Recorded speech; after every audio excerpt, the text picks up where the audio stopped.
Bonjour à toutes et bonjour à tous. Très heureuse de vous accueillir dans cette salle de l'auditorium pour la 4e édition des rendez-vous philosophiques d'Orléans Tours, qui est consacrée cette année à la question de l'animal. Alors pour cette matinale, comme on dit, nous avons l'immense plaisir de recevoir Elisabeth de Fontenay et Emmanuel Pasquier, qui vont chacun prendre la parole et, selon leur horizon propre, nous interroger sur la question animale, essentiellement dans ce qu'elle peut nous dire sur notre humanité. Je vais commencer par présenter Elisabeth de Fontenay. Emmanuel, je te présenterai un peu après. J'en suis désolée. Quand tu prendras la parole pour ta propre conférence, il faut qu'on aille plus rapidement dans le vif. Elisabeth de Fontenay, vous avez enseigné la philosophie à l'Université de Paris 1 Panthéon-Sorbonne. Vous avez écrit de nombreux ouvrages sur le matérialisme de Marx, de Diderot, sur les animaux également, qui constituent une de vos grandes préoccupations. Et vous avez été l'une des premières en France à faire à la fac des séminaires sur la question animale, à une époque où la philosophie rendait encore très invisible la question animale, ce qui a entraîné, dites-vous, quelques moqueries de la part de vos collègues. Et c'est pourtant de cette réflexion qu'est né un livre qui est désormais incontournable en philosophie, mais hors de la philosophie aussi, qui s'appelle « Le silence des bêtes, la philosophie à l'épreuve de l'humanité ». De l'animalité, pardon, qui a été écrit en 1998. Et c'est un livre dans lequel vous retravaillez toute l'histoire de la philosophie afin de montrer comment, à de rares exceptions, la philosophie a défini l'homme en s'appropriant des caractéristiques propres qu'elle a déniées à l'animal, qui se trouve en situation de privation, et vous analysez cette attitude-là comme étant une sorte d'immodestie de l'humanité dans la représentation qu'elle peut se faire d'elle-même et de son rapport au vivant également. Puis ensuite, 10 ans plus tard, en 2008, vous publiez « Sans offenser le genre humain », réflexion sur la cause animale. Vous y poursuivez votre travail de déconstruction, mais en essayant de travailler davantage les conséquences sociales et politiques de votre travail de déconstruction que vous aviez pu faire au regard de la violence qui est faite à l'animal, et vous analysez ce que la violence faite à l'animal peut faire dans l'industrie agroalimentaire, dans le domaine juridique également, puisqu'en 2008, l'animal est encore considéré dans le droit comme ce qu'on appelle un bien meuble. Il n'est pas pensé comme pouvant être un sujet doué de sensibilité, et donc vous mettez en lumière cette caractéristique problématique. Et ensuite, en 2018, vous écrivez Gaspard de la Nuit, autobiographie de mon frère, pour lequel vous obtenez le prix Femina dans la catégorie essai. C'est un livre qui est bouleversant, qui est à lire comme le témoignage que vous estimez impérieux de donner de la visibilité à votre frère, que vous nommez à l'occasion Gaspard. Et ce livre, sous forme très libre et très poétique, raconte des relations particulières que vous avez avec votre frère, qui est considéré comme handicapé et diagnostiqué par la médecine comme ayant une psychose infantile, et qui fait que cette psychose infantile se traduit par l'incapacité de votre frère de parler à propos, comme vous dites, d'établir des relations causales avec son environnement, avec les autres, avec le monde. Alors bien sûr, je sais que vous refusez totalement d'assigner à votre frère ce rôle et ce statut réducteur, d'avoir été à l'origine de vos intérêts philosophiques pour l'animal, mais il n'en demeure pas moins vrai qu'il est un peu le veilleur infatigable qui éclaire beaucoup de vos prises de position, et notamment votre sensibilité extrême à des expériences qui sont difficilement catégorisables, et votre défiance toujours constante à l'égard de la toute-puissance des idées. Ça, c'est un fond et une constance de votre travail. Je vais passer très rapidement sur les raisons, peut-être à tort, pour lesquelles nous avons choisi de ponctuer votre conférence de textes qui vont être lus par le comédien Teddy Lépineux, qui est dans un cycle professionnalisant au Conservatoire d'Orléans, qui a tout de suite été enchanté de pouvoir lire ces textes de Maurice Genevoix. Je sais votre sensibilité à Maurice Genevoix, ou tout au moins j'ai pu à travers les ondes le comprendre. Maurice Genevoix a la caractéristique d'avoir fait ses études ici, puis d'avoir été normalien en allant à la Canale, etc. Il est peu connu, étant réduit souvent au fait qu'il soit un romancier dit régionaliste. Ce qui reste en mémoire, en revanche, c'est qu'il a été sous-lieutenant à la guerre durant la Première Guerre mondiale et qu'il a toujours eu de cesse de chercher à essayer de rendre mémoire aux soldats qui sont morts. Lui-même a été grièvement blessé, et donc c'est un véritable passeur. Il a écrit un très beau livre qui s'appelle Ceux de 14, et il est en passe, normalement, en 2020, d'être panthéonisé pour cette raison-là. Alors, l'idée, c'est que nous puissions commencer à lire chaque texte.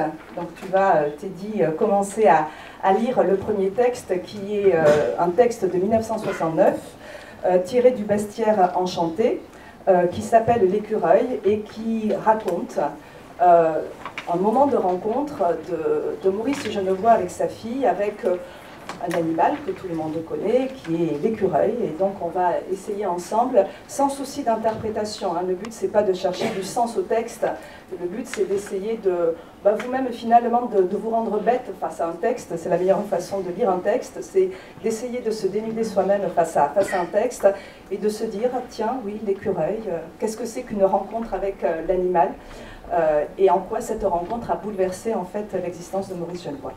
Teddy, je te laisse la main. L'écureuil. Quitte à paraître radoté, je raconterai une fois encore mon histoire de l'écureuil. Si je ne sais quel respect humain me conduisait à l'écarter, il crierait à la forfaiture et réclamerait ici sa place.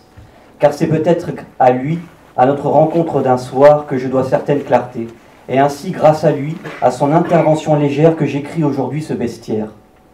Et ici, à l'instant de tenir ma parole, de me redire une fois de plus comment une porte peut s'ouvrir, celle qui donne sur ce bestiaire et peut-être en livre l'accès, je prie que l'on me suive dans une simplicité de cœur qui s'en remette au seul événement, tel que fut et que je l'ai vécu.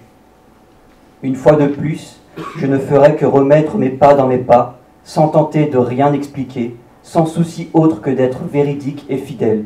Émerveillé, je m'en souviens, mais je laisse à chacun sa foi. Allons nous promener, Sylvie, maman veut bien. Bonne promenade, faites attention. C'est la recommandation habituelle. Du seuil au bord du chemin de halage, elle nous fait un signe de la main. Nous le savons, Sylvie et moi, lorsque nous partons ainsi, c'est sa façon de rester avec nous. Où allons-nous, papa? Jusqu'au mont. C'est loin, beaucoup plus d'1 kilomètre. Mais elle trotte bien pour ses 5 ans, âge admirable, avide, comblé sans trêve à la mesure de son insatiabilité. Tout accède, tout imprègne sa marque ou son image. Jamais le monde ne sera plus riche, plus ressemblant à ce qu'il est. Que n'ai-je 5 ans sous mes cheveux gris? Mais ma fille est là, et je les ai. Avril bleui d'un ciel profond. Quelques nuages blancs, gorgés de lumière, flottent très haut dans l'immensité bleue. Sous la grande sapinière qui touche presque la ferme du mont, les fougères neuves déroulent leurs crosses. Beaucoup déjà, de leurs palmes étales, recouvrent les fougères de l'hiver, toutes fanées et bruissantes sous les pas. Ta main, Sylvie, fais bien attention. Les mêmes mots pour une même tendresse, car devant nous, à 2 mètres peut-être, un froissement inquiétant a passé dans l'épaisseur des fougères mortes. C'est le temps où les serpents sortent de leur torpeur hivernale, où les vipères, au lieu de fuir, pointent leur tête pâle, prête à frapper. Je regarde de tous les yeux, et aussitôt je l'aperçois, car il a bougé de nouveau. Ce n'est qu'un petit écureuil, un enfant écureuil que notre approche vient de surprendre. Bien campé sur son arrière-train, Sa queue en S, soulevant sa plus haute volute juste au-dessus de sa tête. Entre ses oreilles à aigrettes, il me regarde d'un œil attentif, intrigué, brillant de vie. Je fais doucement un pas vers lui.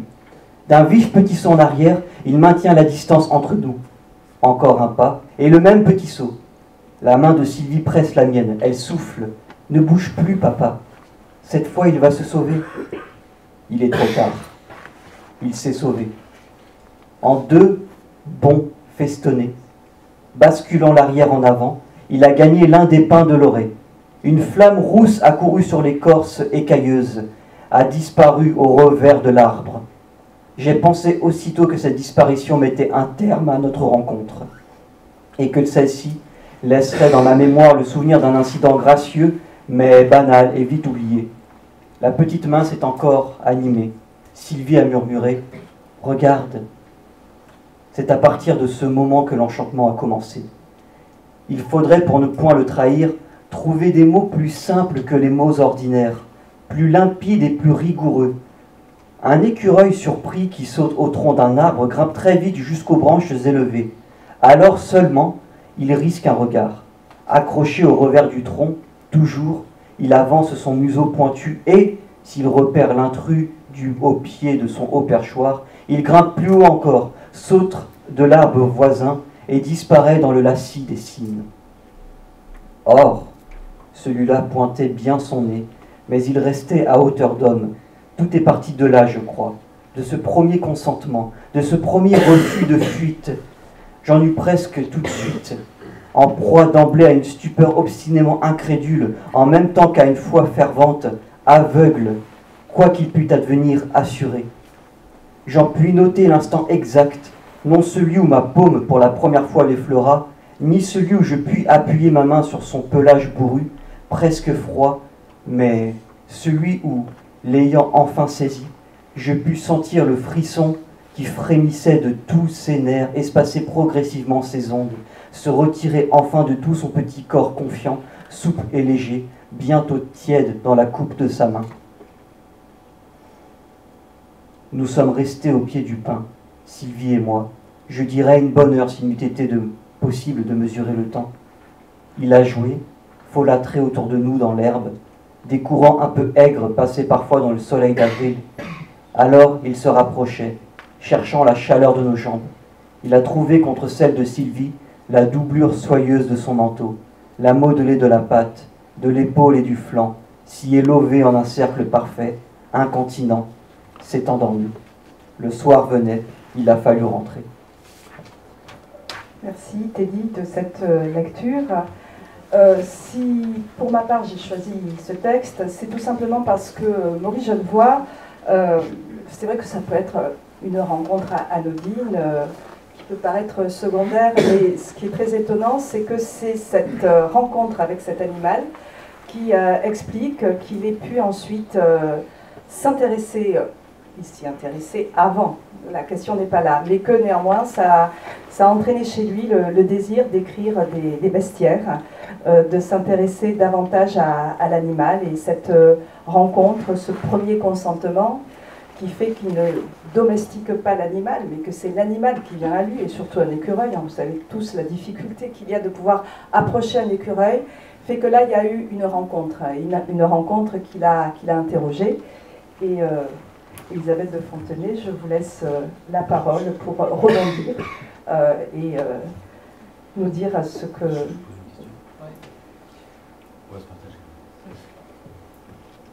Bon, d'abord, merci Adeline pour toute l'organisation, etc. Je rebondis alors effectivement peut-être d'abord sur cet écureuil et cette rencontre de Genevoix avec cet écureuil qui est à la fois un récit pittoresque, on va dire, mais qui en même temps a quelque chose d'extrêmement touchant. On comprend que ça doit être extraordinaire comme expérience d'avoir effectivement un écureuil qui vient vers soi. Et alors, Elisabeth, tu m'as donné un petit peu une ligne directrice un petit peu pour peut-être te poser quelques questions, sans forcément repartir de cette histoire d'écureuil. Malgré tout, il me semble que l'expérience des animaux, c'est d'abord l'expérience d'une grande diversité et une multiplicité c'est l'expérience de la diversité, de l'altérité par rapport justement à une humanité qui serait simplement fermée en elle-même.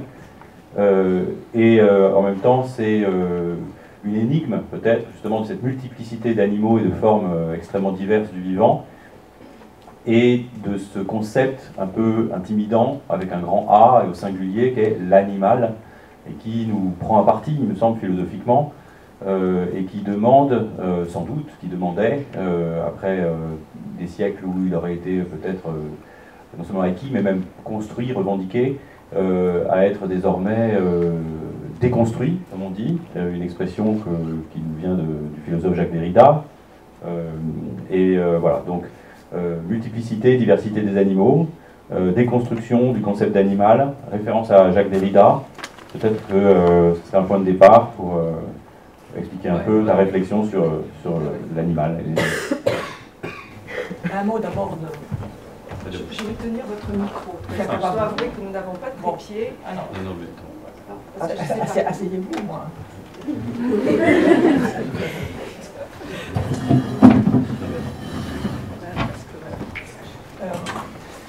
Un petit mot de Maurice Genevoix d'abord. Je suis très touchée de ce choix qui s'impose peut-être à cause de l'endroit où nous sommes, mais du choix qu'Adeline a fait des trois textes, parce que comme Emmanuel Basquet vient de le dire, c'est la diversité animale. Mais avant de vous parler de cette question de la diversité animale à laquelle je tiens beaucoup, un petit mot de Genevoix. Dans ce papier que vous avez peut-être entre les mains, il y a une description absolument effroyable de la guerre de 14, de certains épisodes de la guerre de 14, de découverte de la cervelle, de la langue, de camarades blessés. Et il dit que cette guerre était ignoble. Et ce qui est très intéressant, c'est qu'avant la guerre, Maurice Genevoix était chasseur. Alors, je ne suis pas là en train de faire une défense de la chasse, hein, entendons-nous bien, mais peut-être des chasseurs de cette époque et de la tendresse, de la connaissance de la nature et de la tendresse pour la nature dont les chasseurs sont parfois capables. Et je vous lirai tout à l'heure un texte de Maurice Giono sur un lièvre mourant qui témoigne de cette capacité qu'a le chasseur d'être proche des animaux.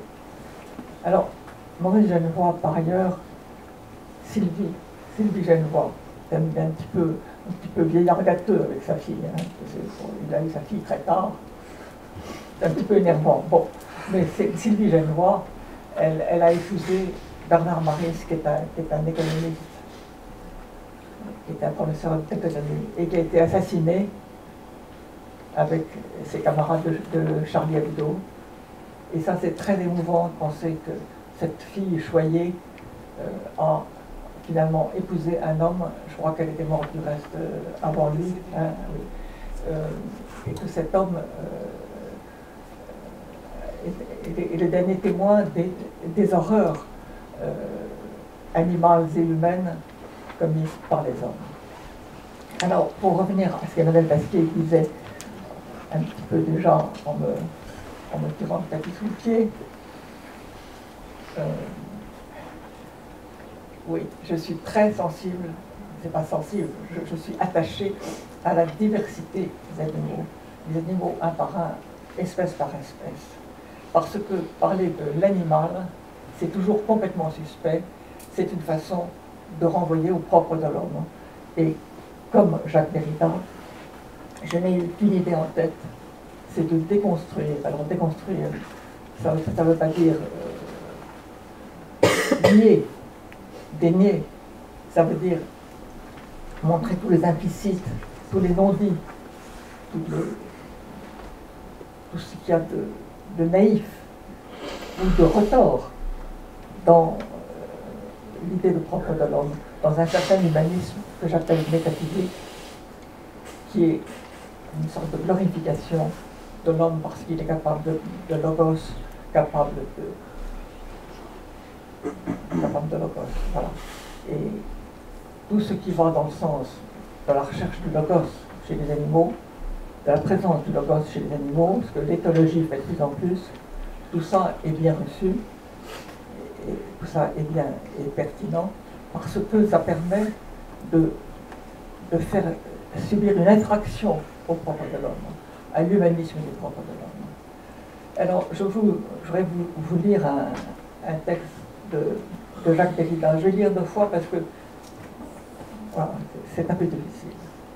Les hommes seraient d'abord ces vivants qui se sont donné le mot pour parler d'une seule voix de l'animal, et pour désigner en lui celui qui seul serait resté sans réponse, sans mot pour répondre.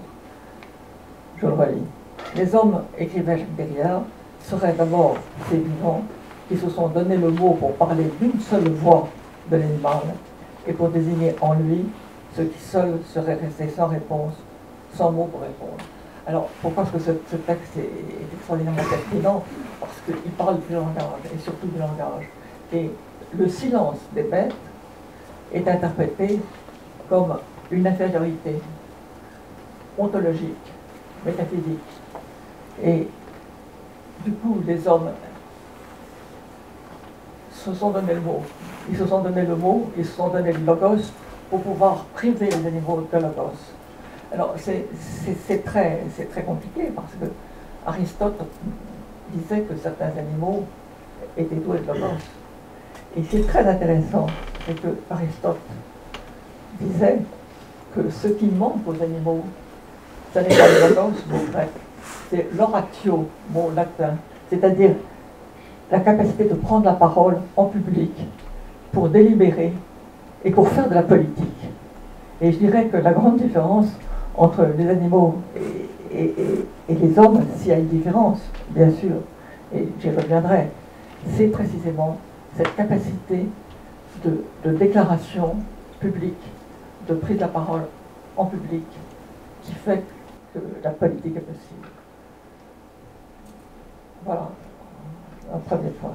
Voilà un premier point. Donc, au regard de cette rencontre donc, avec l'écureuil qui effectivement fait que, reprenons Maurice Genevoix, découvre l'altérité, le fait que nous partageons en fait le même monde, et que souvent les hommes ont tendance à estimer qu'ils sont les seuls à partager un monde. Et la rencontre avec l'animal, c'est comprendre que quand bien même ils ne parlent pas, de toute façon nous leur parlons. Regardez vos animaux de compagnie, et que cette asymétrie ne veut pas dire pour autant, et s'il est vrai que l'homme est éminemment un animal politique, hein, comme le dit effectivement Aristote, le fait est que nous avons un monde en commun à partager.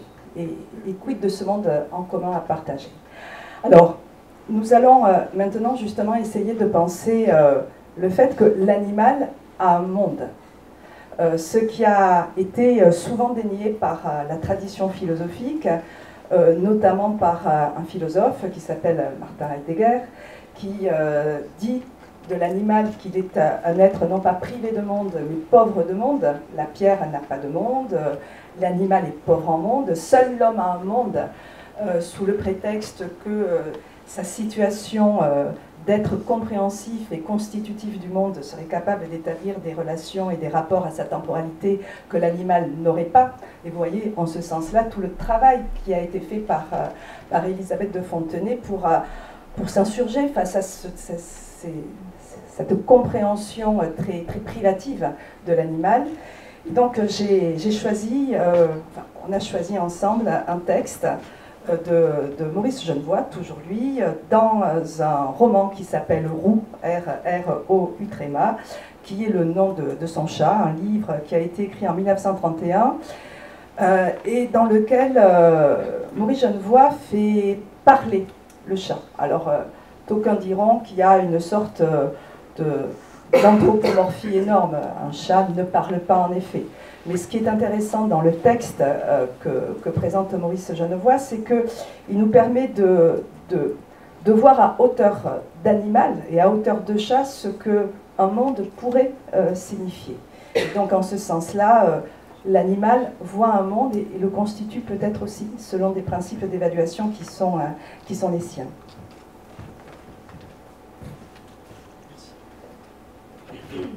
Le marronnier rose. Maintenant que Roux sait grimper aux arbres, il explore le cèdre et le marronnier rose. Ce sont les deux seuls arbres qui croissent dans l'étroit chemin, car le poirier n'est pas un arbre, c'est une échelle sur le chemin des chats. Mais les deux arbres sont très beaux, et leur ample ramure couvre d'ombre leur enclos. Tout le cèdre est un peu froid, un peu trop grave et solennel. Ses branches s'étalent majestueusement un étage après un étage, très haut par-dessus la maison. Le meilleur plaisir que l'on lui doive, c'est de s'avancer sur une branche, plus loin, encore un peu plus loin, jusqu'à ce que cette branche commence à s'incliner lentement. À ce point juste, il faut s'arrêter, porter son poing un peu en arrière, l'aider. Le balancement est né dans les fibres du bois. Et toute la branche vous berce avec une douceur puissante.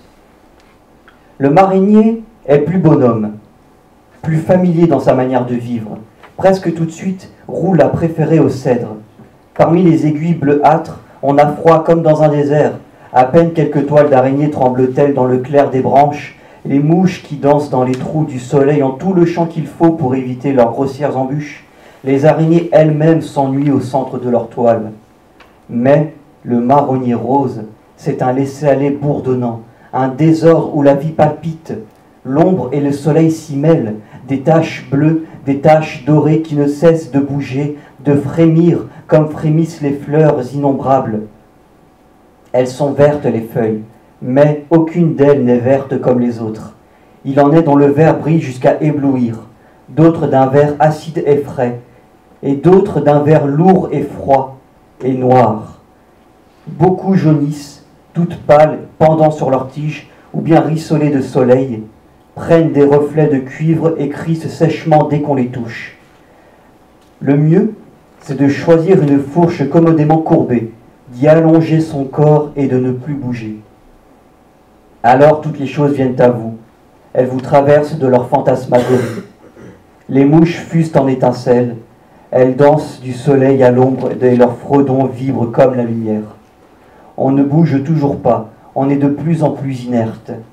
Les yeux seuls dardent leur regard glauque et les narines frémissent continuellement. Parmi les mouches bleues et vertes, de grandes tipules montent et descendent transparentes, leurs longues pattes traînant dans leur vol.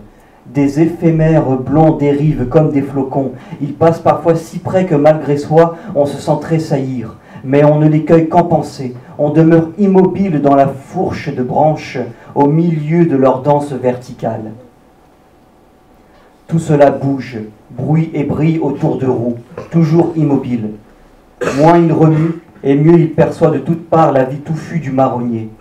Non loin, à l'aisselle de deux branches, se creuse un nid abandonné, un nid de chardonneret, doucement arrondi, au cœur duveteux et serré que les orages n'ont point déchiré. Il sait que demeurent au fond, olivâtre et tacheté de roux, les fragiles débris de coquilles qui ont crevé les oisillons. Que de fois, les yeux sur le nid, il a poussé retenu un chant lentement modulé, qui, dans le bourdonnant silence où l'on prolongeait sans trêve, lui semblait à la fin ne plus éclore dans sa poitrine, mais venir de l'arbre et des feuilles percées de son muet bonheur. Il chante tout bas, ensorcelé de béatitude. L'ombre monte du pied de l'arbre et gagne sa crue de branche en branche. Elle surprend Roux, pénètre doucement son pelage. Il frissonne tout à coup et s'étire, du bout des pattes à la cime de ses reins. Encore une fois, il bâille. En même temps que la fraîcheur mouillée du soir, il sent le vide de ses entrailles. Ah, pourquoi faut-il s'en aller rentrer encore dans la cour de Madeleine et disputer aux bêtes de la cour sa part de pitance quotidienne? Tous les soirs, alors? C'est odieux. Une tristesse maussade l'envahit. Et c'est alors que survient le miracle. En bas, dans le royaume même, une voix inconnue retentit, plus tendre que la voix de Madeleine. « Mimine, Mimine !» appelle cette voix. Il se réserve encore. Il écoute. La voix monte, caressante dans la paix du jardin. Un bruit de lèvres fait l'appel plus câlin. « Mimine, Mimine !» Et maintenant, il ne peut plus douter. Le fond d'un bol racle la pierre. Une odeur de soupe chaude lui parvient dans le vent. Devant la cuisine de Clémence, il a montré son museau noir. Il ne s'est qu'à peine arrêté. Quand il a vu la femme inconnue, juste le temps, la tête levée, de mêler son regard à celui de Clémence, de lui répondre avec ses yeux familiers, dans l'instant et supérieur un peu. « Eh bien quoi, bonne femme, me voici. » Merci. Merci à toi. Emmanuel, tu... Oui, alors pour continuer la réflexion, on a évoqué, Adil a évoqué la phrase célèbre de Heidegger, l'animal est pauvre en monde. On voit bien dans la description de Genevois à quel point le monde de ce chat est riche, riche en expériences sensitives, riche en émotions, riche même en pratiquement, il finit presque par parler. Peut-être qu'on pourrait continuer sur cette question. Oui, alors, sur Heidegger, Heidegger est un très grand philosophe que j'ai beaucoup lu, mais qui, sur les animaux, est absolument catastrophique. Parce qu'il dit que les animaux n'ont pas de monde, on va voir ce que ça veut dire, qui n'ont pas de visage. Quand on a un chien, on sait ce que c'est qu'un visage animal. Qu'ils ne meurent pas, ils finissent. Ils n'ont pas d'existence, simplement une vie, etc. Et c'est une rupture profonde de Heidegger avec celui qui fut son maître, et à l'enterrement duquel il n'a pas été, parce que Husserl était juif et que Heidegger était nazi. Husserl, phénoménologue, a écrit des textes tout à fait extraordinaires sur le monde animal, sur le sujet animal, sur la corrélation entre un sujet et un monde. Et je voudrais en dire un petit mot, mais je voudrais aussi, parce que je suis très réticent vis-à-vis de la philosophie américaine, et d'un certain nombre d'auteurs dont nous reparlerons, en particulier Peter Singer, mais il y a un philosophe américain qui s'appelle Reagan, qui a très bien expliqué, me semble-t-il, que l'animal est le sujet d'une vie. Et il ne suffit pas de reconnaître que les animaux ont une sensibilité, il faut leur accorder des désirs et des croyances, leur attribuer un minimum de conscience, de possibilité de se représenter l'avenir, ne serait-ce que sur le mode de l'attente. Ce qui fait que les animaux, ayant un monde, étant sujet d'une vie, ont une valeur inhérente, qui n'ont pas simplement une valeur patrimoniale ou marchande, ils ont une valeur inhérente. Et dans cette valeur inhérente est compris, bien sûr, le droit à la vie. Alors là, se développent toutes les questions. La question du végétarisme en particulier. Est-ce que le fait de dire que les animaux ont droit à la vie implique que l'abattage est un crime? Ou est-ce qu'on peut envisager que certains modes d'abattage puissent être plus civilisés que d'autres? Comme j'ai tendance à le penser avec une philosophe qui s'appelle, enfin, une théoricienne qui s'appelle Jocelyne Porcher, et qui défend l'idée d'abattage à la ferme, de petits abattoirs, de petits élevages, de petits abattoirs, et surtout de désindustrialiser, de renoncer à cette ferme des 1000 vaches, qui est la barbarie à l'état pur. Donc cette question-là, je la réserve parce que c'est la question du végétarisme.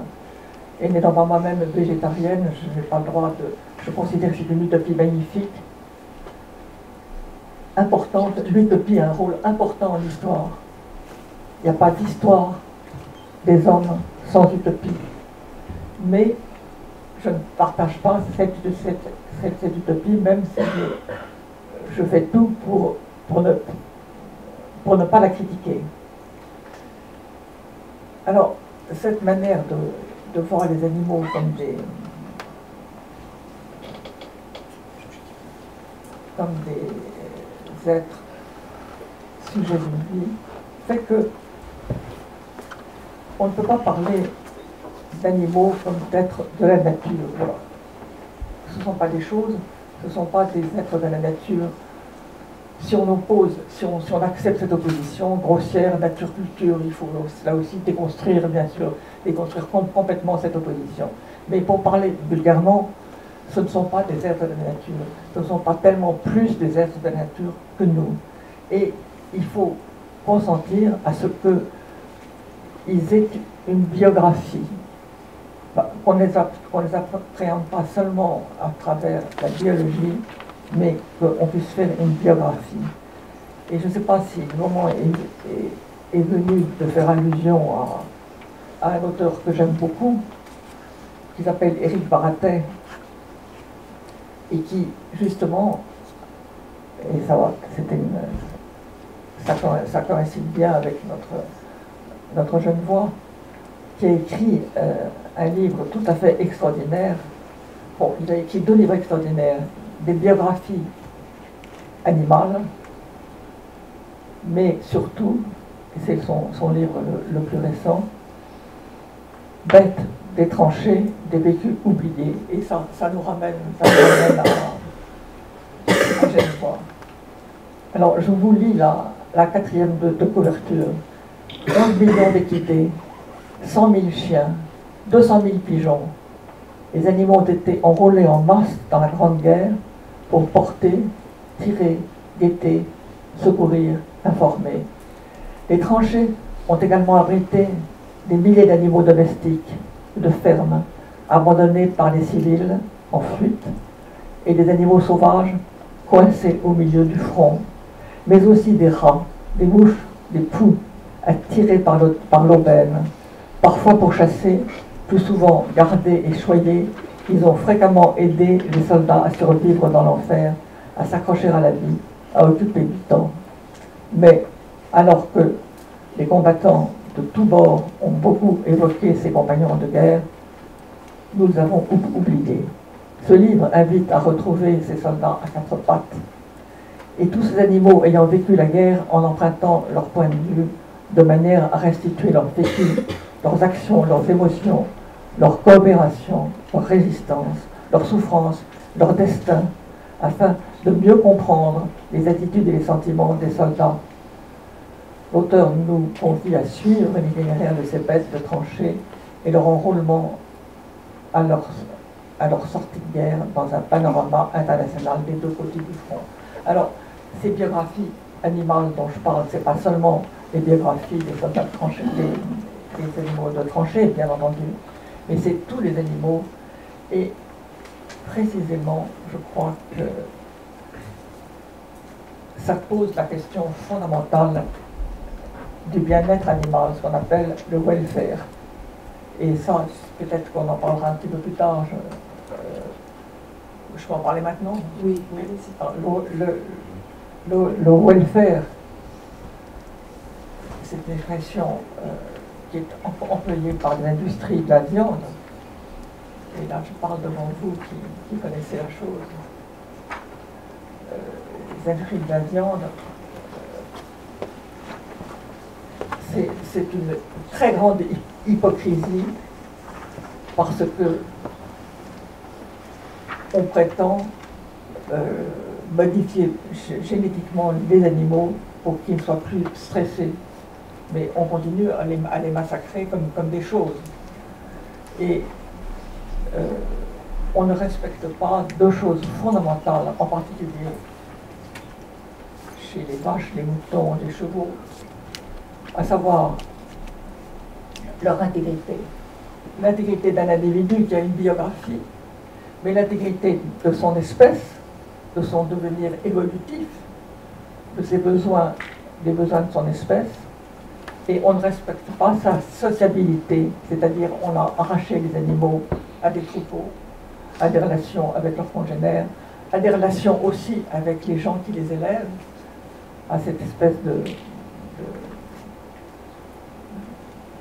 coopération, de collaboration mixte, animaux, humains, et on les traite vraiment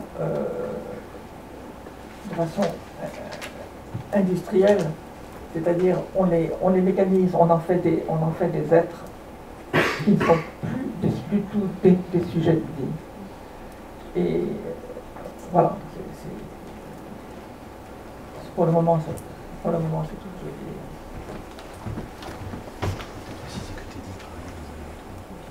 Oui, j'ai peut-être oublié de dire que Teddy, pour gagner sa vie, tu as travaillé dans un abattoir, tu sais ce que ça signifie, ça a été pour toi une expérience assez douloureuse. Hein. Tu m'as raconté que tu y es resté très peu de temps, je ne sais plus combien. 2 mois. 2 mois. Et après, c'était difficile pour toi. Moi, je suis parti.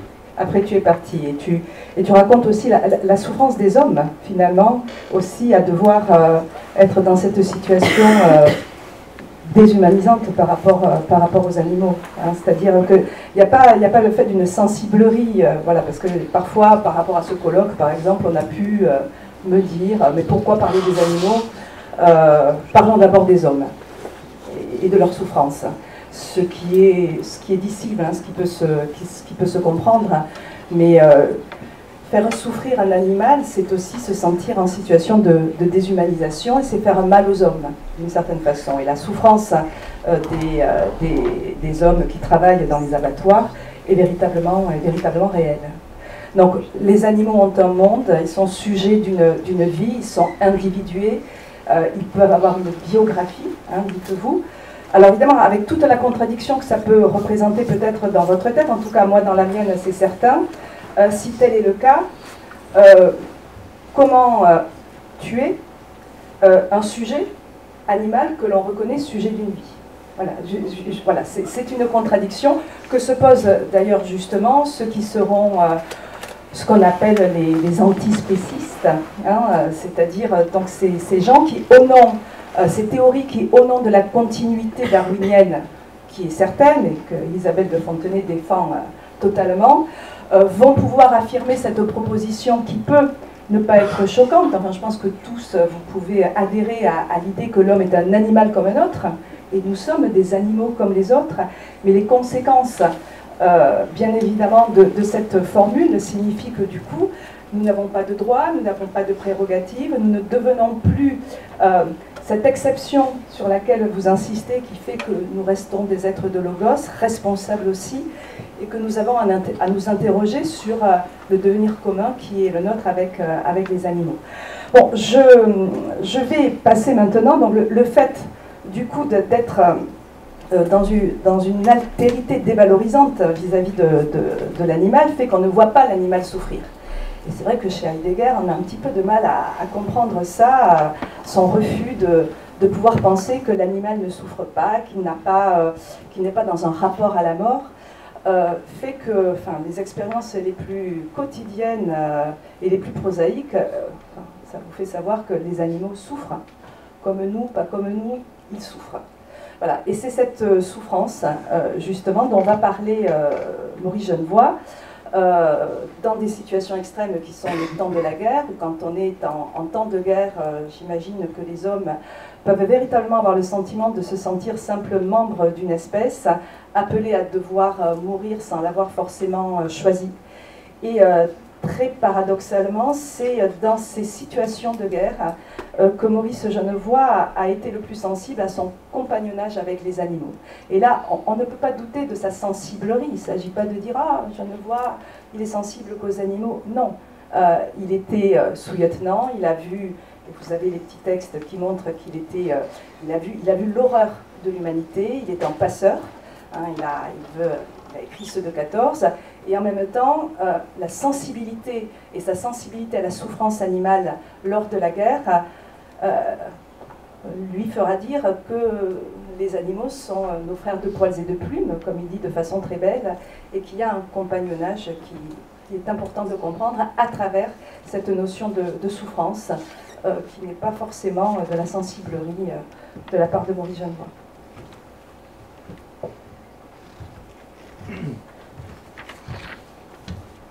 Le cheval.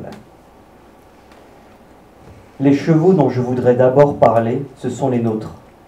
Ils sont inséparables de cet entourage familier, de sa vie au long des heures, de l'aube au soir et dans la nuit même. Quelquefois, de ma couchette d'enfant, je voyais bouger au plafond, monter entre les lames persiennes, la lueur de la lanterne d'un charretier promenant dans la cour. Il était 4 heures du matin. Il fallait partir de bonne heure pour franchir les plus longues étapes, jusqu'à 9 lieues, car on comptait par lieues. L'homme à pleine voix interpellait sa bête. « Drier, Topin, vas-tu te grouiller, grand carcan ?»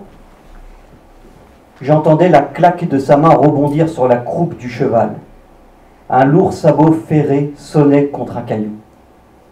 Et brusquement, puissant et chaleureux, dans la nuit du quartier endormi, un hennissement montait vers les toits.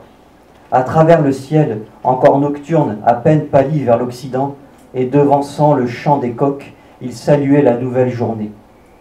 5 chevaux de trait, des percherons puissamment corsés, la robe lustrée, baie sombre ou noire, rarement pommelée, qui tirait au long des routes des camions bâchés de 2 tonnes.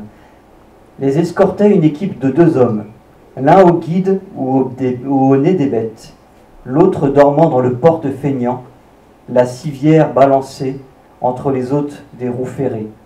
Les enfants, ne vous approchez pas des chevaux. Je n'obéissais pas toujours.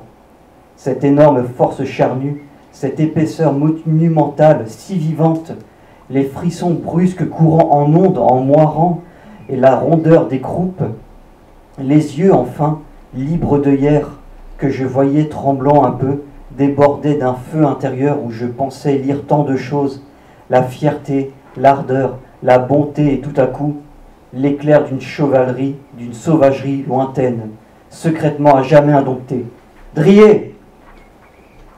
La main de l'homme, nouée à la bride, poussait d'avant en arrière sur le morse attaché d'écume.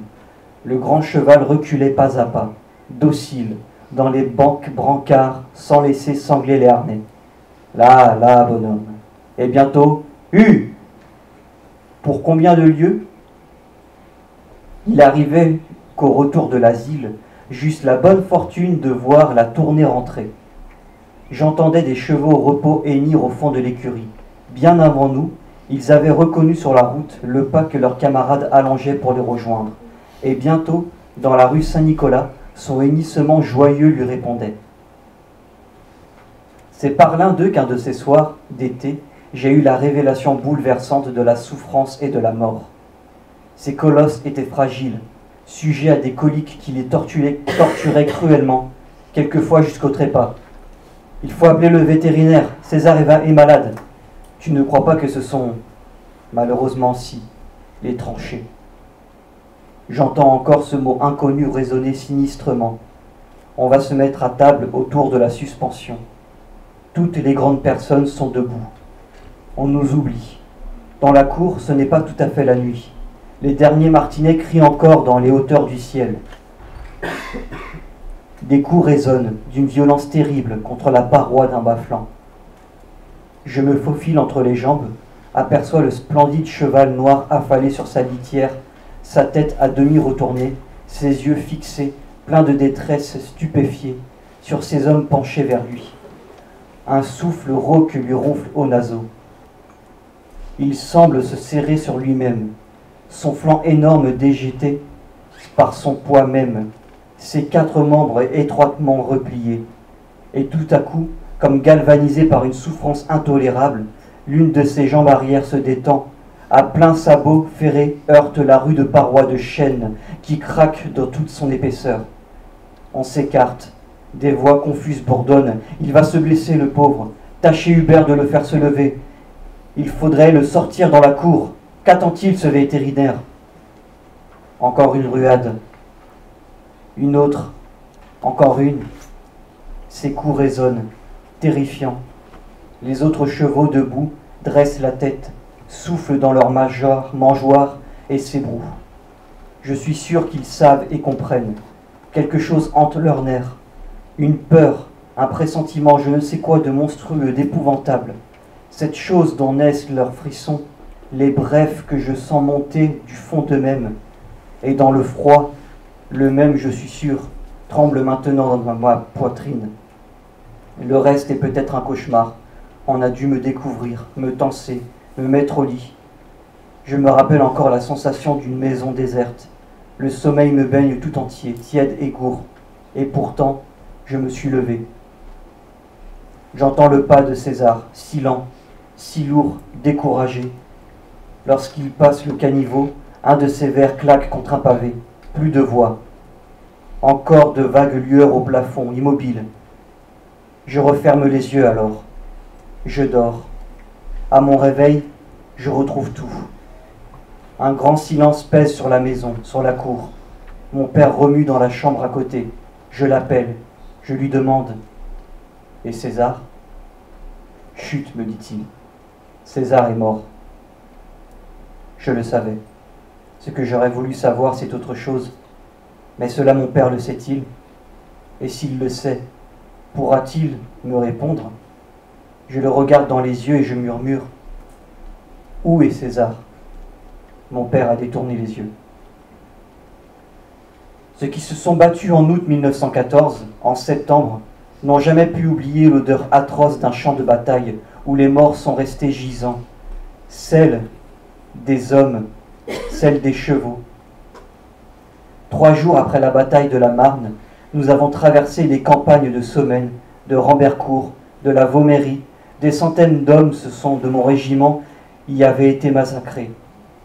Des prolongues, des caissons, des affûts fracassés parsemaient les champs éventrés, bouleversés, retournés par les obus des Witzer. À travers ce saccage parfois tassé en amas monstrueux, des chevaux morts gisaient pareillement sous le ciel. Il semblait que la terre noircie fumait encore et les endormait dans les entonnoirs, se couchait par endroits, bord à bord. Et tout s'est tué. Les hommes, les chevaux, pourrissaient sous le soleil, raidis, foudroyés, torturés par la même raideur boursouflée, les ventres des bêtes distendus à éclater, les corps des hommes distendant aussi les vêtements où les bretelles de cuir s'enfonçaient au creux profond. Et sur cette horreur, la lumière, la vibration de l'air au soleil et l'odeur, l'atroce odeur qui nous assailla, nous accompagnait, nous suivait, nous imprégnait jusqu'au fond des poumons, jusqu'aux sources de notre vie. Ma mémoire de soldat est fidèle, mort ou vivant, que de visages inoubliés. J'ai voulu dire aussi la passion des bêtes dans la guerre, des chats errants, des vaches perdues, et sur tous les autres, des chevaux.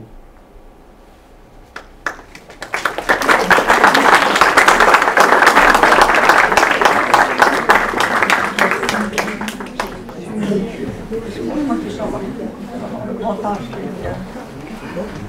grand âge qui est bien.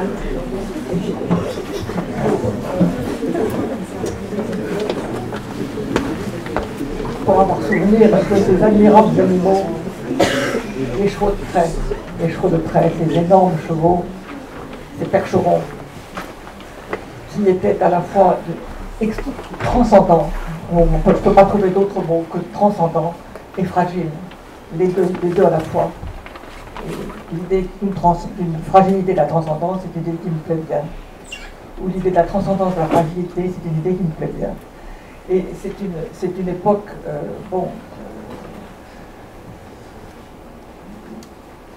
la question que cet enfant pose, et où est César, à laquelle son père ne répond pas. Quelle est la réponse? Je pense que vous ne connaissez même pas le mot. C'est l'égarissage. Je ne sais pas si vous savez ce que c'est que l'égarissage, c'est la réduction en miettes des corps des chevaux. Et un très beau film de Bartabas, qui était tourné par le cavalier Bartabas sur Jéricho, où cette question de l'égarissage est abordée de façon très franche. Voilà, alors je voulais, moi aussi, vous lire un texte, si vous permettez. Un texte de Jean Giono. Et qui m'aimait particulièrement parce qu'il fait beaucoup penser à Genevois, qui était chasseur, il faut le redire. Il a perdu un bras avec un de 14, ensuite il n'a plus pu tirer. mais il avait un passé de chasseur. Et dans un livre qui a pour titre « La Grande Barrière », le concept de grande barrière, je ne peux pas y revenir, il raconte comment, lors d'une promenade, il a entendu des gémissements dans un fourré, et il s'est approché d'une hase. La hase est la femelle du lièvre, et qui venait d'être blessée à mort par des freux. Les freux sont des corbeaux. Et je le cite. À genoux, à côté d'elle, je caressais doucement l'épaisse pelage brûlant de fièvre. Il n'y avait qu'à donner de la pitié. C'était la seule chose à faire. De la pitié, tout un plein cœur de pitié, pour adoucir, pour dire à la bête, non, tu vois, tu n'es pas seul. Quelqu'un souffre de ta souffrance. Je caressais la bête. Je caressais. La bête ne se plaignait plus. Et alors, regardant la hase dans les yeux, j'ai vu qu'elle ne se plaignait plus, parce que j'étais pour elle le plus terrible que les corbeaux. Ce n'était pas apaisement que j'avais apporté là, près de cette agonie, mais terreur si grande qu'il était désormais inutile de se plaindre, inutile d'appeler à l'aide. Il n'y avait plus qu'à mourir, il n'y avait plus qu'à mourir. J'étais l'homme, j'avais tué tout espoir. La bête mourait de peur sous ma pitié incomprise. Ma main qui caressait était plus cruelle que le bec des freux. Une barrière nous séparait. C'est un texte pour moi absolument terrible, terrible, parce que nous avons le sentiment, surtout si nous avons des chiens, que nous devons aider les animaux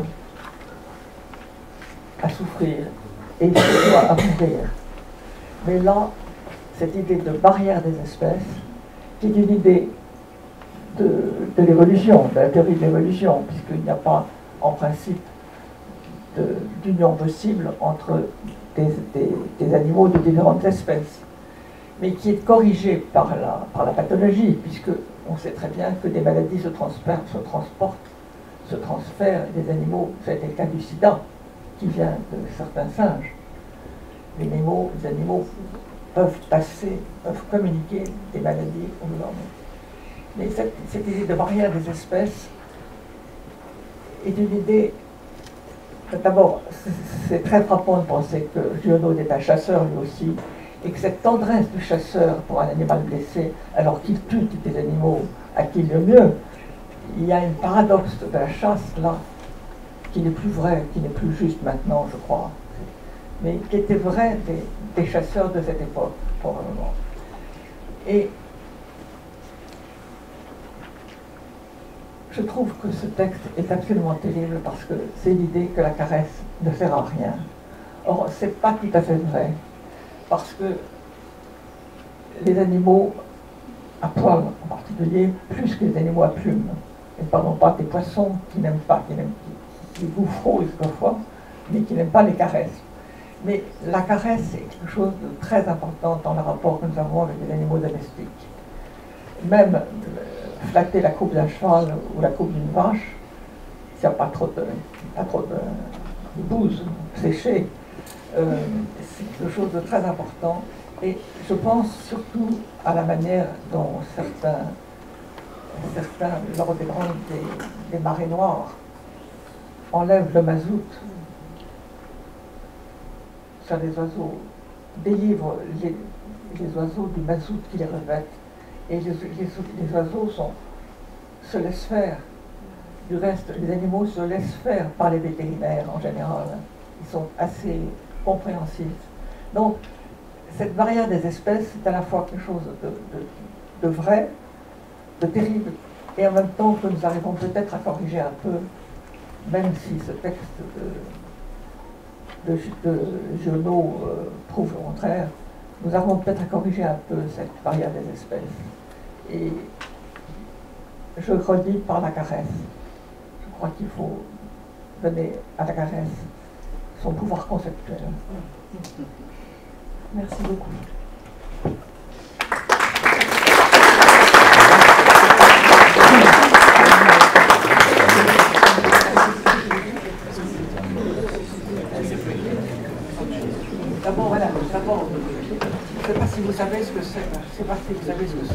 spécisme et l'antispécisme. J'ai même un peu de mal avec ça. Le spécisme, attends, on commence. L'antispécisme a été construit sur le modèle de l'antiracisme. Les antispécistes, ce que j'appelle les animalistes, considèrent que nous sommes une seule espèce, les animaux et les hommes, et que traiter les hommes et les animaux différemment, c'est être spéciste. Bon. Ça, c'est un courant majoritaire chez les végétariens et chez les animalistes en général. En ce qui me concerne, je suis spéciste. C'est-à-dire que je tiens, tout en faisant une critique du propre de l'homme, du propre métaphysique de l'homme, tout en tentant de déconstruire la métaphysique du propre de l'homme, je considère que c'est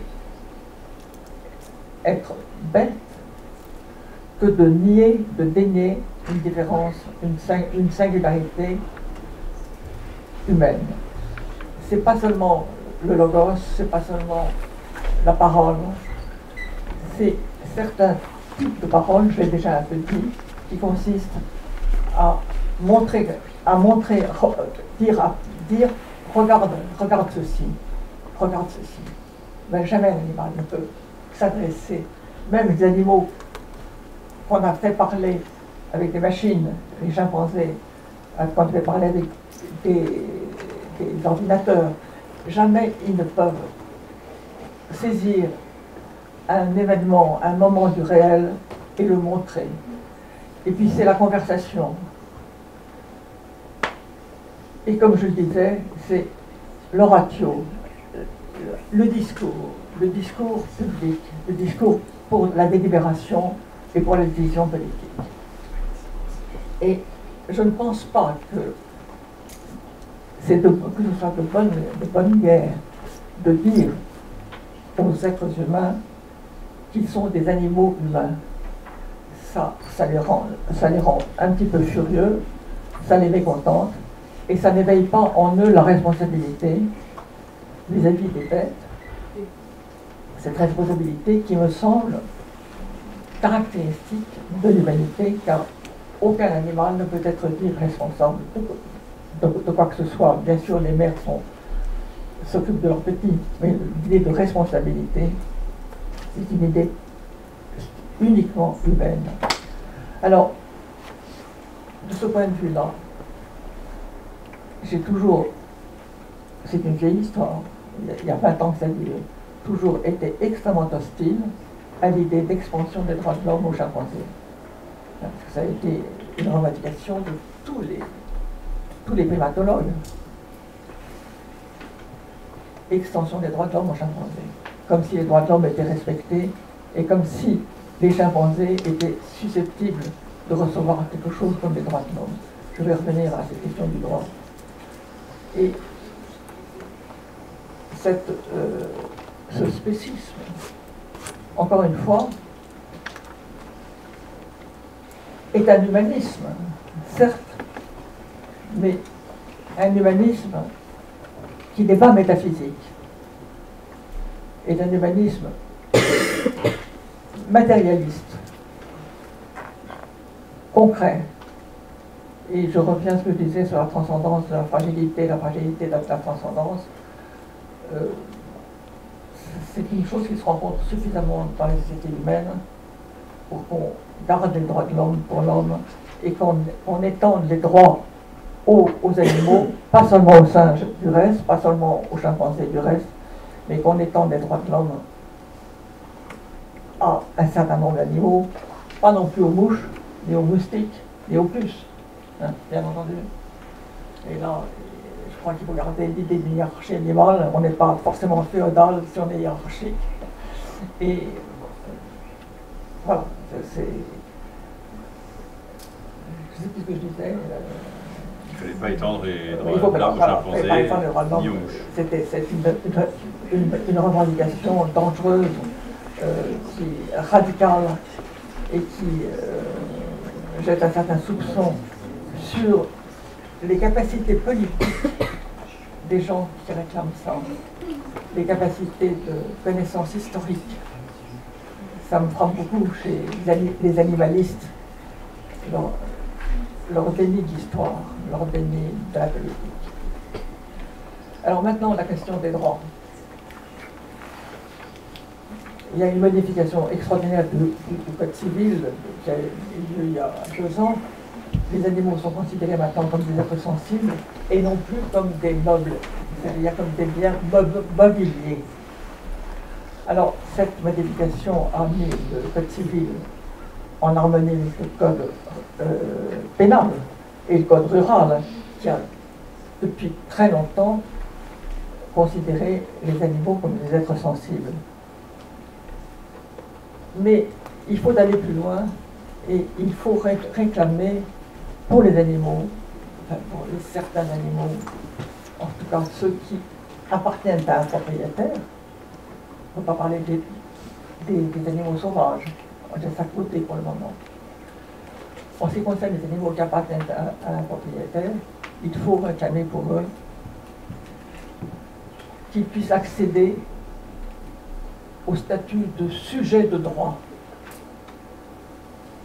Et alors, les gens disent oh, mais quelle honte des animaux sujets de droit. Ils ne sont pas capables d'obligation, donc ils ne sont pas susceptibles de droits qui correspondent aux obligations qu'ils exerceraient. Mais, et donc, les gens disent mais c'est profaner les droits de l'homme que de faire accéder les animaux aux droits. Eh bien non, justement, sujet de droit des hommes, ça n'a rien à voir avec personnalité juridique. Alors c'est très compliqué, moi-même je m'y perds un peu, mais personnalité juridique, c'est une technique juridique qui fait qu'on peut défendre les animaux dans le droit, y compris dans le droit civil, et pas seulement dans le droit pénal. Et ça ne veut pas dire qu'on transforme les animaux en sujet de droit, c'est-à-dire en êtres humains.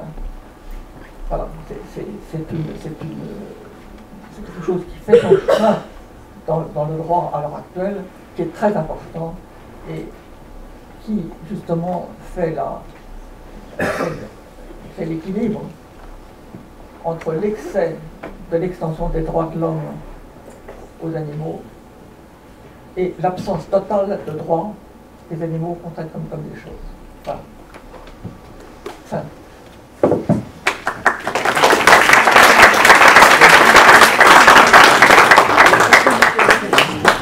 Voilà, on va vous passer la parole si vous avez des questions. Vous avez des questions à poser. Ne soyez pas intimidés.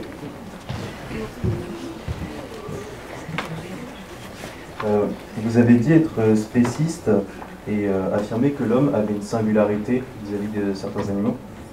Et en même temps, vous revendiquez qu'il faudrait attribuer certains droits à ces animaux. Est-ce que plutôt, puisque l'homme se place au-dessus grâce à cette singularité, ne faudrait-il pas se fixer des devoirs au lieu de droits aux animaux, plutôt donner des devoirs à l'être humain? Alors c'est très intéressant parce que les droits moraux, ça ne sert à rien. Il faut les droits légaux qui sont contraignants. Voilà, c'est tout. Les droits moraux, c'est très gentil, c'est très sympathique. Mais ça ne contraint pas. Seul le droit légal contraint. L'idée donc, la notion de devoir n'aurait qu'une valeur légale, d'obligation, n'aurait qu'une valeur morale, par contre, d'obligation morale, mais que sinon, devoir et droit sont juste symétriques en termes juridiques. La grande question est dans le droit. Vous savez, il y a un mot d'un juriste qui s'appelait Beccaria, qui dit la hideuse contradiction de l'élevage pour l'abattage. Il y a une hideuse contradiction dans l'idée d'élever les animaux, de les soigner pour les abattre et pour les manger. Et ça reste le fond du problème, car les animaux, moi je ne peux pas dire le contraire, les animaux ont droit à la vie. Je ne peux pas dire le contraire. Ça ne me rend pas végétarienne pour un tas de raisons, à cause de mon âge probablement. Mais c'est le fond du problème.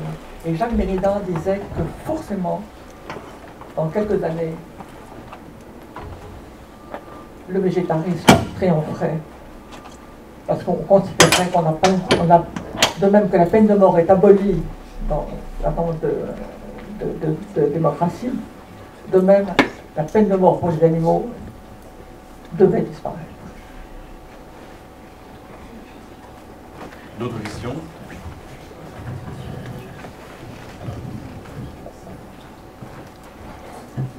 Une remarque? Une remarque?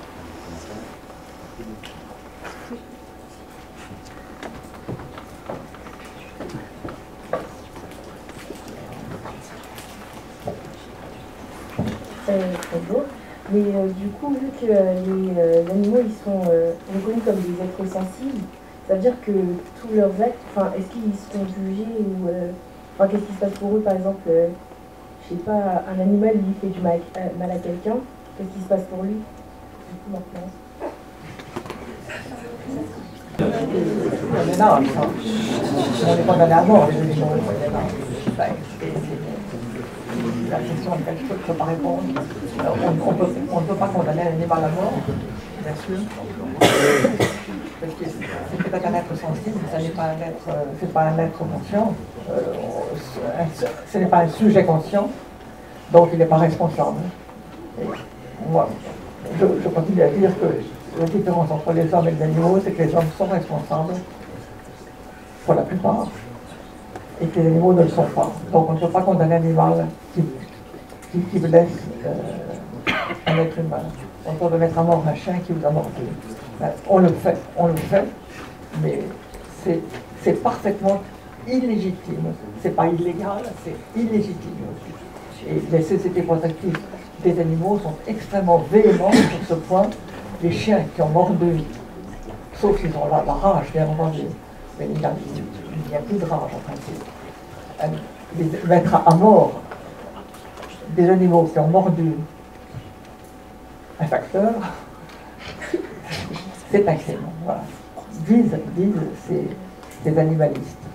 Et je pense aussi que punir de mort un animal qui a blessé ou tué un être humain,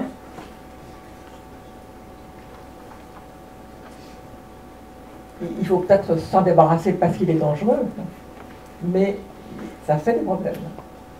Et je vous redis que les sociétés protectives des animaux sont extrêmement hostiles à cette mise à mort des animaux dangereux, des Rottweilers en particulier. Tu veux parler des procès des animaux au Moyen-Âge? Non, moi je connais rien.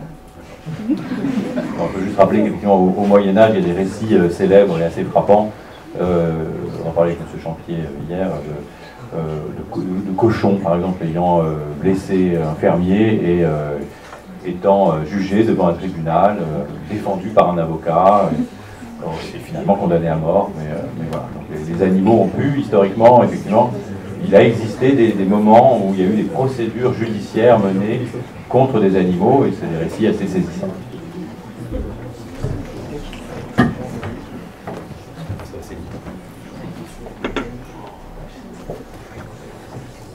Je voudrais poser la question, mais assez simple. Est-ce que l'homme ne manquerait pas d'une reconnaissance animale? Une reconnaissance. Est-ce que l'homme ne manquerait pas d'une reconnaissance animale? Une reconnaissance par les animaux, oui. Oui. Et qui expliquerait que nous ayons... Tu veux répondre? Tu veux répondre? Je comprends pas complètement la question. L'homme ne veut pas que l'animal soit reconnaissant envers lui. Est-ce que ce qui manque, c'est plutôt qu'il y ait une relation à sens unique et non pas un retour de l'animal envers l'homme? Est-ce que ce n'est pas ce qui manque à l'homme pour bien agir ensuite? Ah oui.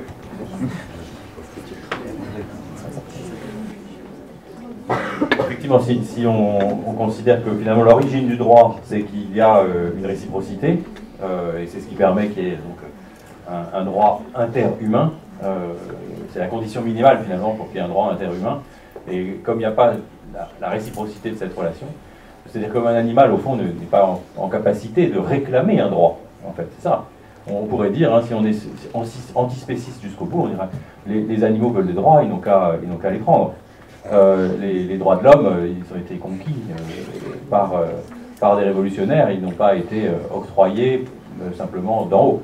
Donc on peut dire qu'il y a cette dissymétrie fondamentale, effectivement, qui, quelque part, manque, qui demande de repenser un fondement du droit dans une stricte dissymétrie par rapport à des êtres qui ne peuvent pas réclamer ces droits. Les droits de l'homme, c'est pas seulement la Révolution française, les droits de liberté, c'est 1848, les droits de créance, ou les droits de titre, le droit au logement, le droit au travail, le droit à la santé. Et c'est ces droits-là qui sont en cause quand on parle des droits animaux. C'est pas la liberté, personne ne pense que les animaux ont droit à la liberté. La liberté au sens de 89 du terme. Mais ils ont droit à la vie. Pas au travail, ça ne se pose pas, mais ils ont droit à la santé, à la vie, à une vie en rapport avec leur espèce, etc. C'est très important de faire cette distinction entre les droits. Très important. Parce que le droit de liberté, c'est un peu du vent. C'est un peu du vent. C'est en 1948 qu'il y a eu vraiment une réflexion sur le droit, avec ces droits créances que je vous ai énumérés un peu. Mais vous avez dit que les animaux, ce n'étaient pas des sujets conscients, donc comment on peut leur donner du droit en fait? Ils ne sont pas conscients, c'est quoi le but? Il faut dissocier complètement les obligations des droits. L'animal n'a pas d'obligation, ça ne veut pas dire qu'il n'a pas de droit. Vous avez une façon très anthropocentrique de considérer le droit. Des êtres humains qui, pour une raison ou pour une autre, ou parce qu'ils sont très vieux, ou parce qu'ils sont nés hors des normes, parce qu'ils ne sont pas capables de se mêler au combat pour la vie, ont des droits. Les nourrissons, les handicapés mentaux, les vieillards ont des droits. Et ils ne sont plus capables, ils ne sont pas capables, ils ne sont plus capables de se conformer à des obligations. Ça montre bien qu'il y a un vrai problème avec ça et qu'il faut dissocier la question de la capacité d'obligation de la question du droit. Je voulais vous poser une question par rapport au langage entre animal et humain. Parce que on parlait justement du fait qu'il y a une certaine séparation entre l'humain et l'animal par le langage, mais au final, quand on y regarde, même entre humains, il y a des différences. Donc est-ce que ça joue vraiment ou pas? Par rapport au végétarisme, au fait d'être végétarien, est-ce que dans l'ordre naturel des choses, les hommes et même les autres animaux, ils se mangent entre eux, nous on mange les autres animaux, est-ce que c'est pas se placer contre nature et justement se rendre encore plus dominant par rapport aux animaux, de se donner le droit et d'estimer qu'on ne peut pas les manger alors que normalement c'est l'ordre naturel des choses? Ils sont tellement terribles que je ne peux pas y répondre. Enfin, il y a des gens qui disposent moins du langage que d'autres. On peut dire que les paysans, dans le bon vieux temps, parlaient à peine. Oui, il y en a. Bon. Il y a des hommes qui sont privés du langage, ou du langage de tout le monde. C'est sûr qu'il y a de très grandes différences entre les hommes. Et la question que posait Montaigne, c'est cette phrase de Montaigne. Il y a plus de différences entre certains hommes qu'entre certains hommes et certains animaux. Entre certains hommes qu'entre certains hommes et certains animaux. C'est une phrase terrible. Et moi, je suis complètement cartésienne, là. Je suis complètement cartésienne, parce que... Cartésienne, vous en dire ici, universaliste, c'est-à-dire... On est au cœur du problème, là. Il y a une grande proximité entre tous les hommes. Je précise ce que tu veux dire par cartésienne. Oui. Cartésienne, ici, voulant dire pas sur la position de Montaigne. Voilà. Quelles que soient les différences entre les hommes, elles sont quand même moins grandes que ce qui sépare radicalement les hommes des animaux. Alors, vous êtes au cœur là, de la question qui me hante. C'est que quand on a une conception gradualiste des vivants, eh bien, on est amené à faire des hypothèses extrêmement risquées politiquement et métaphysiquement. Et je pense qu'un certain dualisme cartésien, d'un côté des animaux, de l'autre des hommes, est de bonne méthode, provisoirement. J'aime beaucoup une phrase que j'ai un peu inventée à partir de Diderot et de Leibniz. Ils dorment et nous veillons. Les animaux dorment et nous veillons. Moi, ça me contente tout à fait, cette phrase. Mais encore une fois, ça tend vers le gradualisme, vers une sorte de hiérarchie entre ceux qui dorment et ceux qui veillent, qui sont capables de responsabilité.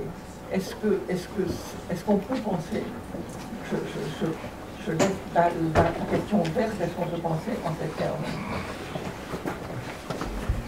Voilà la réponse à la première question. La deuxième question, c'était... la deuxième question, je la reprends, c'était est-ce que finalement, ça n'est pas antinaturel de se refuser de manger de la viande, puisque les animaux eux-mêmes sont carnivores? Alors ça, c'est très facile de répondre. Nous sommes des êtres humains, nous sommes du côté de la culture, et toute justification par le naturalisme, par la nature, puisque les animaux font ça, pourquoi nous ne le ferions pas? Ça n'est pas ça que j'appelle le matérialisme, c'est ce que j'appelle le naturalisme. Et je déteste le naturalisme, je déteste qu'on mette la nature au cœur de l'argumentation. Oui, mais précisément, c'est l'argument des naturalistes. Je pense que c'est ça aussi le sens de la question. C'est l'argument des naturalistes. C'est de dire il faut respecter les animaux, donc ne pas les manger. Alors, comme si les animaux eux-mêmes ne se mangeaient pas. Les naturalistes, non, c'est pas l'argument des naturalistes, c'est l'argument des végétariens. Les végétariens ne sont pas naturellement. Il y a toutes sortes de naturalisme. Mais je trouve que l'argument, les animaux mangent de la viande, ils se mangent entre eux, donc nous pouvons manger, c'est vraiment un déni de la différence humaine qui me fait horreur. Parce que nous avons tous, quelles que soient nos cultures, nous avons des règles. Justement, je crois que pour rebondir un petit peu, la question de Samuel, c'était aussi plutôt qu'un déni de la différence humaine, au fond, et paradoxalement, de manière un peu cachée, en même temps, apparemment, une intégration de l'homme dans l'ordre animal, en même temps, en fait, l'affirmation encore plus grande, finalement, de la transcendance humaine. Le végétarisme, finalement, pourrait être une affirmation encore plus grande de la transcendance qui sépare l'homme de l'animal. Mais oui, tout à fait, tout à fait. Je suis d'accord avec ça. Je suis d'accord avec ça. Tout à fait. Tout à fait. Je ne suis pas végétarienne, mais je suis d'accord avec ça. Une chose est de penser, autre chose est de vivre. C'est très simple, j'aurais juste aimé avoir votre avis sur la domesticité animale, quand on domestique un animal, et savoir si c'était quelque chose de moral et qu'on peut admettre, nous les hommes, en quelque sorte dénaturaliser des animaux comme un chien ou un chat. La domestication, vous savez, ça fait partie du néolithique. Si on me remet en question même ça, il ne reste rien dans toute le néolithique. Et où va-t-on? C'est la grande question. Est-ce qu'il faut rester dans le néolithique ou passer complètement à autre chose, c'est-à-dire à la machine, le remplacement du vivant par la machine. Alors, la domestication, c'est une domestication affectueuse. C'est une très bonne chose, c'est une domestication pour les manger, c'est une hideuse contradiction. Je reprends ce mot de Beccaria. Je crois qu'il faut faire une différence là, entre les animaux domestiques, les animaux familiers, et les animaux de rente, ce qu'on appelle les animaux de rente. Si on considère que ce serait un crime moral que d'élever des animaux pour les manger, juste une question pratique, qu'est-ce qu'on peut faire d'autre? En fait, c'est quoi la solution face à ces animaux qui sont élevés et qui sont abattus pour nourrir l'être humain? Comment continuer de manger la viande sans pratiquer ça et en étant en quelque sorte éthique. Oui, là, certainement. Diminuer la consommation de viande, c'est sûrement une très bonne chose. Être conscient du fait qu'on mange un animal quand on mange de la viande, c'est une bonne chose aussi. Moi, ce qui me fait problème, si vous voulez, c'est dans l'idée de libération animale que dit Peter Singer. Il faut libérer les animaux. L'idée de libérer les animaux. Tu as cité un auteur Hein? Tu as cité un auteur Peter Singer. Peter Singer. Les libérer, qu'est-ce que ça veut dire? L'idée de libération. Moi, ce qui me fait problème, si vous voulez, c'est que comme je suis très attachée à notre paysage français, c'est l'idée qu'il n'y aura plus de vaches dans les champs. Mais il y a de moins en moins de vaches dans les champs en même temps. Mais cette disparition des animaux d'élevage, si on est tous végétariens, ça veut dire une transformation incroyable de nos paysages, de nos mœurs, et ça me fait un petit peu peur. Ça fait peut-être un peu plus peur que l'abattage, si l'abattage se fait dans des conditions civilisées et non barbares, non industrielles.